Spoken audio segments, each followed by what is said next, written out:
Hi friends, ಎಲ್ರಿಗೂ ನಮಸ್ಕಾರ. Welcome to Shami's house.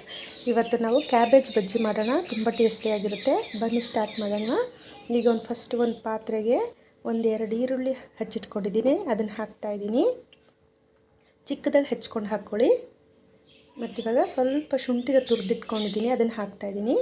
ಹಸಿಮೆಣಸಿನ್ಕಾಯಿ ಹಾಕ್ತಾಯಿದ್ದೀನಿ ಚಿಕ್ಕದಾಗಿ ಕಟ್ ಮಾಡಿಕೊಂಡು. ಮತ್ತು ಕರ್ಬೇವಿನ ಸೊಪ್ಪು, ಸಾಂಬಾರು ಸೊಪ್ಪು ಹಾಕ್ತಾಯಿದ್ದೀನಿ. ಮತ್ತು ಕ್ಯಾಬೇಜ್ನ ಚಿಕ್ಕದಾಗಿ ಹೆಚ್ಚಿಟ್ಕೊಂಡಿದ್ದೀನಿ, ಅದನ್ನು ಹಾಕ್ತಾಯಿದ್ದೀನಿ. ಇವಾಗ 1 ಕಪ್ ಕಡಲೆಪುಡಿಗೆ 1 ಕಪ್ಪು ಮೈದಾ ಪುಡಿ, ನಾವೆಷ್ಟು ಕಡಲೆಪುಡಿ ತೊಗೊತೀವಿ ಅಷ್ಟೇ ಮೈದಾ ಪುಡಿ ತೊಗೊಂಡಿದ್ದೀನಿ ನಾನು. ಅದಕ್ಕೆ ಇವಾಗ ಅರಿಶಿನ ಪುಡಿ ಮತ್ತು ಖಾರದ ಪುಡಿ. ಖಾರ ಜಾಸ್ತಿ ಬೇಕು ಅಂದರೆ ಸ್ವಲ್ಪ ಜಾಸ್ತಿ ಹಾಕ್ಕೊಳ್ಳಿ. ಮತ್ತು ಇದಕ್ಕೆ ಸ್ವಲ್ಪ ಸೋಡಾ ಪುಡಿ ಹಾಕ್ತಾಯಿದ್ದೀನಿ. ಜಾಸ್ತಿ ಬೇಡ, ಸ್ವಲ್ಪ ಸಾಕು. ಈಗ ಇದಕ್ಕೆ ಸ್ವಲ್ಪ ಎಣ್ಣೆ ಹಾಕ್ತಾಯಿದ್ದೀನಿ. ಎಣ್ಣೆ ಹಾಕೋದ್ರಿಂದ ಬಜ್ಜಿ ಚೆನ್ನಾಗಿ ಬರುತ್ತೆ. ಸೊ ಇವಾಗ ನೀರು ಹಾಕಿ ಮಿಕ್ಸ್ ಮಾಡ್ಕೊತಾ ಇದ್ದೀನಿ. ನೀರು ಹಾಕಿ ಚೆಂದ ಮಿಕ್ಸ್ ಮಾಡ್ಕೊಳ್ಳಿ.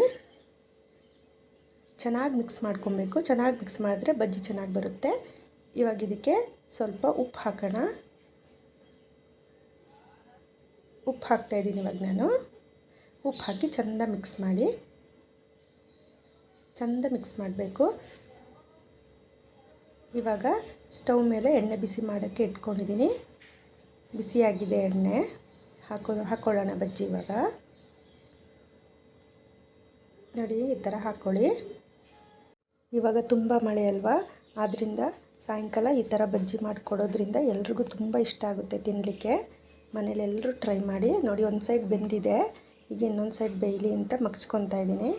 ನೋಡಿ, ಇವಾಗ ಬೆಂದಿದೆ, ಬ್ರೌನ್ ಕಲರ್ ಆಗಿದೆ. ನೋಡಿ ಆಗಿದೆ. ತೆಕ್ಕೊಳ್ಳೋಣ ಎಣ್ಣೆಯಿಂದ.